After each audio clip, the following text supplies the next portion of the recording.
ఈరోజు health city చూడ్డానికి వచ్చాం. గతంలో కూడా ఏడాది కింద వచ్చాం ఇక్కడికి. అప్పటికి ఇప్పటికి పెద్ద తేడా లేదు. నిజంగా బీఆర్ఎస్ అధికారంలో ఉంటే 2024 దసరాకు అన్ని వసతులతో పూర్తి స్థాయిలో సూపర్ స్పెషాలిటీ ఇనాగరేషన్ అయిపోయి ఉండేది. కానీ కాంగ్రెస్ వచ్చిన పుణ్యమాని హెల్త్ సిటీ పనులు అటకెక్కినాయి. రేవంత్ రెడ్డి గారి ధ్యాసంతా ఫ్యూచర్ సిటీ. కేసీఆర్ గారు ధ్యాసనేమో హెల్త్ సిటీ అయితే రేవంత్ రెడ్డిని ఫ్యూచర్ సిటీ.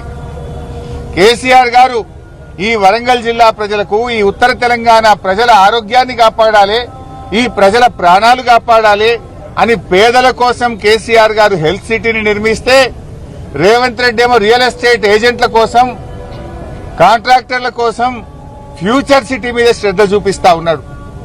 కేసీఆర్ గారి శ్రద్ధ హెల్త్ సిటీ అయితే రేవంత్ రెడ్డి శ్రద్ధ ఫ్యూచర్ సిటీ.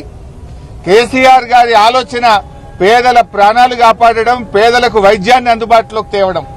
రేవంత్ రెడ్డి ఆలోచన రియల్ ఎస్టేట్ వ్యాపారము, కాంట్రాక్టర్లకు పనులు అప్పచెప్పడం. ఇది కేసీఆర్ గారికి రేవంత్ రెడ్డికి ఉన్న తేడా. నిజంగా ఆ హెల్త్ సిటీ మీద పెట్టిన, ఆ ఫ్యూచర్ సిటీ మీద నువ్వు పెట్టినటువంటి శ్రద్ధ ఒక 10% హెల్త్ సిటీ మీద పెట్టినా ఈ పార్టీకి పూర్తి అయిపోయేది.